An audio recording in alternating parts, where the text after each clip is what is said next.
আমরা আসলে চোখ ফেরাতে পারিনি। এত সুন্দর একটা গল্প, ৪০০ বছর পুরনো একটা ইতিহাসকে এত সুন্দরভাবে প্লে করেছে এবং এখানে সবাই একটু বলো, হ্যাঁ, রাজ, মন্দিরা, সাদিয়া, তারপরে মিথিলা, তারপর আর কে করেছে, শাওন ভাই আছেন, সবাই এত যার যার জায়গায় এত সুন্দর অভিনয় করেছে। মূল বিষয়টা হচ্ছে একটা ফিল্ম গল্প মানুষকে ধরে রাখে, সেটা সেই জায়গাটা আসলে পেয়েছি। অসাধারণ এক কথায়। যেহেতু একটু ডিফারেন্ট একটা গল্প, এটা ময়মনসিংহ গীতিকার একটা স্টোরি, এটাকে সেই সময়টাকে ধরা, সেই সময়ের বিষয়টাকে তুলে ধরা, এটা তো আসলে অনেক কঠিন একটা বিষয়। সেই কঠিন বিষয়টাকে অনেক সুন্দর করে আমাদের সামনে প্রেজেন্ট করেছে এবং সব কিছু মিলে আমার কাছে মনে হয় যে কষ্টটা সার্থক আর কি। আমার কাছে টাচি যদি কোনো বিষয় মনে হয় সেটা হচ্ছে মেয়েটাকে যখন বনবাসে দিয়ে দেয় প্রথম, ওটা দেখে। লোকেশন তো অসাধারণ, ক্যামেরার কাজ খুবই ভালো, কস্টিউম খুব ভালো ছিল, সেট খুব ভালো ছিল, বলতেই হয় যে এত সুন্দর সুন্দর সেট ছিল। বাংলাদেশের প্রেক্ষাপটে এই সময়ে এসে এরকম গল্প নিয়ে এরকম, এটা বাংলাদেশের সিনেমা আসলে আমরা কিছু পারি না, কিছু নাই নাই নাই করতে করতে আসলে আমরা তো সব কিছু খেয়ে হারিয়ে ফেলছি। আমার জায়গা থেকে আমি বলবো এটা হয়তো একটা পথ দেখাবে মানুষকে। এরকম একটা গল্পে কাজ করা আমার মনে হয় যে কোনো শিল্পীর জন্য একটা বড় পাওয়ার বিষয়। তো আমার মনে হয় যে সেলিম ভাইয়ের সাথে কাজ করা বড় বড় আমি বলে আসছি খুবই আনন্দের, এবং সেই জায়গায় আসলে ময়মনসিংহ গীতিকার এত বড় একটা প্লট নিয়ে সিনেমাতে কাজ করা, সেটা আমার জন্য অনেক বড় ব্যাপার।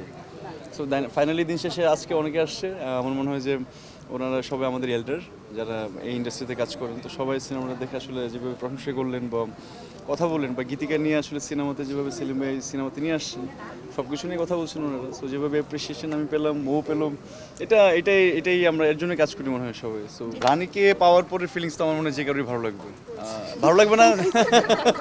কাজল রেখা সেকেন্ড উইক শেষ হলো এবং আগামীকালকে থার্ড উইকে পড়বে। তো আমরা সিঙ্গেল স্ক্রিনে একটু এই গরমের তাপ প্রবাহের জন্য একটু পরে যাব এরকমই ভাবছি। আর মাল্টিপ্লেক্সগুলোতে সিনেমাটা চলছে এবং যারা দেখছে তারা পছন্দ করছে, আপনারা আজকে দেখলেন। হ্যাঁ, এবং আমার ধারণা যে আপনারা সবাইকে জানান এবং এই সিনেমাটা এটা এই জাতির জন্য একটা গুরুত্বপূর্ণ সিনেমা।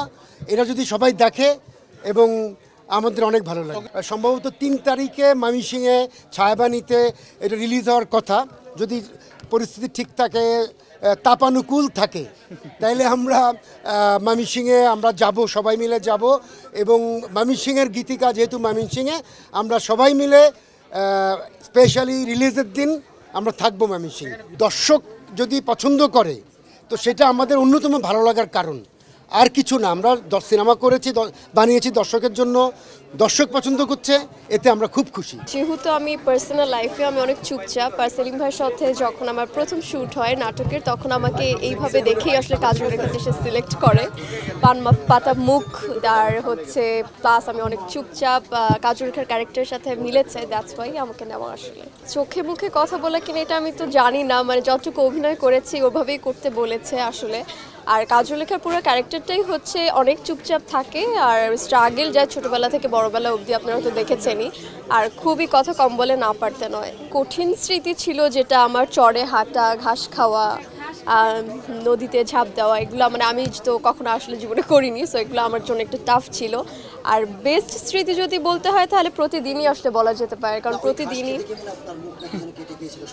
মুখ একদমই কাটেনি। না, ঘাস খেতে গিয়ে হচ্ছে আমাকে যারা দিয়েছিল ঘাসটা চিবিয়ে খাওয়ানোর জন্য, ওখানে প্রচুর পরিমাণে বালি ছিল, তো যখন আমি চিবিয়ে খাচ্ছিলাম আমি বালিও তার সাথে সাথে খাচ্ছিলাম, তো ওটার জন্য একটু কষ্ট হয়েছিল আমার। যেহেতু আপনার প্রথম সিনেমা, সেই ক্ষেত্রে আপনার কতটুকু নার্ভাস ছিলেন এই কাজটি করতে? এই ধরনের একটা কাজ আসলে প্রচুর পরিমাণে ছিলাম আসলে, কারণ আমি যেহেতু সেলিম ভাইয়ের হাত ধরেই আমার চলচ্চিত্রে আসা, আর উনি যেই রকমের নাম করা ডিরেক্টর, আসলে তার সাথে কাজ করা, তাও ফিল্মে নাম ভূমিকা, এটা আমার জন্য আসলে খুবই প্রেশার ছিল।